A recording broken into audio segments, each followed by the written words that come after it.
Hi guys, how are you? This is Lois Gidiga from Milele Immigration Services, and I am a regulated Canadian immigration and refugee consultant. Yes, of course my videos give you updates on Canadian immigration. Please, this is not legal advice. Should you need legal advice, book a consultation session with me on our website www.mileleimmigrationservices.ca.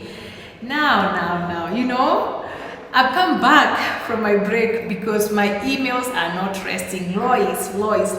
Canada has stopped giving visas to everybody, especially Kenyans. There's that rumor everywhere I turn on social media. People think that Canada has stopped issuing visas for Kenyans. Actually, I was surprised yesterday. I visited a government office here in Kenya and they passed the same narrative. And I'm like, guys, where are you getting this information from? Because they said, oh, you know what? They have said they have closed, no visas are being issued. And I'm surprised because we are still applying for visas and visas are still being issued. But there's a difference, okay? So, people, when you're applying for Canadian visas, and I'm not saying that that is the only way to go, but it is important that you use regulated agents, okay? Who are regulated agents? There are people like ourselves or even lawyers, people who have been licensed by the Canadian government to do applications on your behalf, whether it's for pay or not, okay? However, and I understand because I'm Kenyan, I know the issues on the ground. There are many reasons why people use unregulated agents, and we are not here to judge you. No, I'm not the moral cop here. I'm just here to educate you. Most of the reasons why people do this is that they don't have the required documents needed by IRCC to support their applications. So most of these people, they are seeking mostly visit visas or study permits. So I have found out that when you pay these agents, you go to an agent and the agent says, oh, you know what, just give me your passport and everything else, the agent takes care of it. But what does that mean? It means that the agent is going to facilitate the supporting documents of the required documents. So you may need finances, you don't have the right bank statements, or you may need ties, you don't have ties. Others, everybody needs employment, you don't have those. So those agents are able to facilitate that. Don't ask me how that is done, I don't know. But I'm sure you've gone to those agents who tell you what, don't worry, we are going to provide all those documents. And as I said, I'm not here to judge. It's not my place to judge. My place here is just to give you education. My friend, beware and ask to get to know what documents the agent is submitting on your behalf, okay?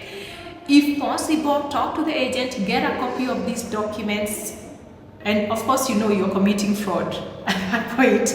But please ask to understand, because at times people, they don't know what was submitted on their behalf, and later on they want to do an application. But guess what, my friend?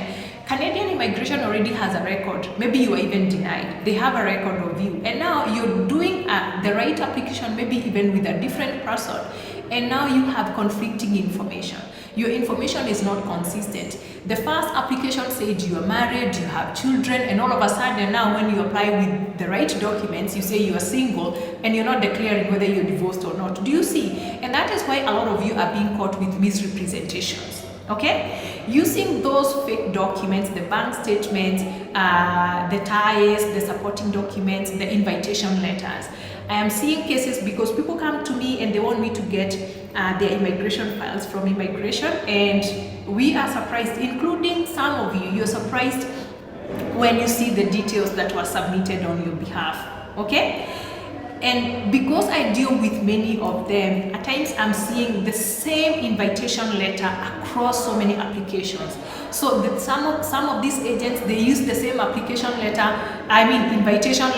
to invite 100 of you, and then it looks like you all have one cousin.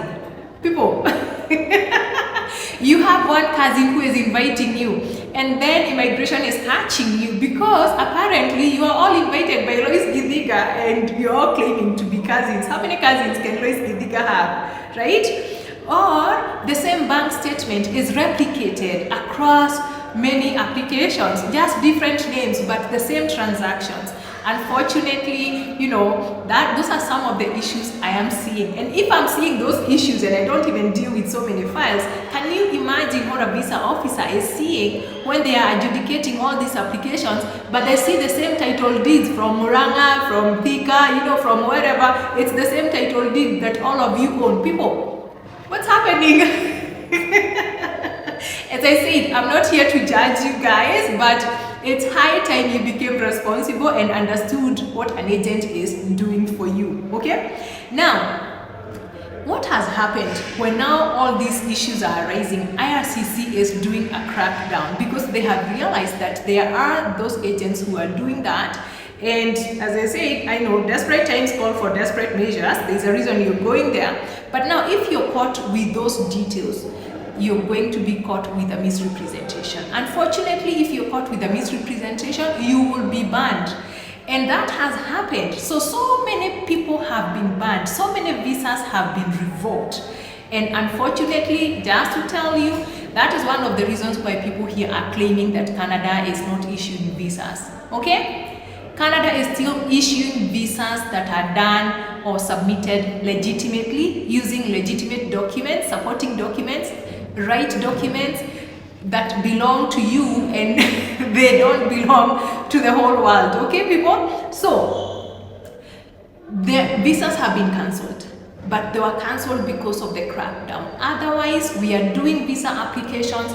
People like us only deal with legitimate documents. And I tell people all the time, please, unfortunately, if you don't have your own bank statements, if you don't have your own education documents, you don't have employment, I'm not able to facilitate that. And that is the difference now between I, as a licensed person, and the other agent who can help you. And I said, don't feel judged. You gotta do what you gotta do, people, okay? All right, so don't panic. Canada is issuing study permits every day. They are issuing visit visas every day. So do not back down. As long as you know you are eligible and you have the right documents, do not back down, people. Just make sure that you're well informed before you do these applications, before you become a victim. And then you come and say, Lois, my visa was cancelled. Oh, Lois, I was banned from Canada. What can I do? At times when you're banned because of those misrepresentations, there isn't much that you can do. You can't feign ignorance and say, oh, the agent applied without my knowledge, unless that actually happened. But majority of the people whose visas have been cancelled and revoked and they've been banned, they were willing participants in that application. If you do that, know the risk that you are getting yourself into and the repercussions, and if unfortunately it comes to you, just accept that. But yeah, today I hope you're informed. If you're not, if this doesn't apply to you, I hope that you can share this video with your relatives, with your loved ones before they become the next victims. Okay, people, visit our office to learn about our immigration programs, because as I said, Canada has over 50 immigration programs and they are all on merit.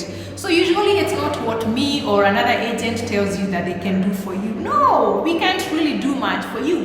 It depends on what you qualify for based on your profile.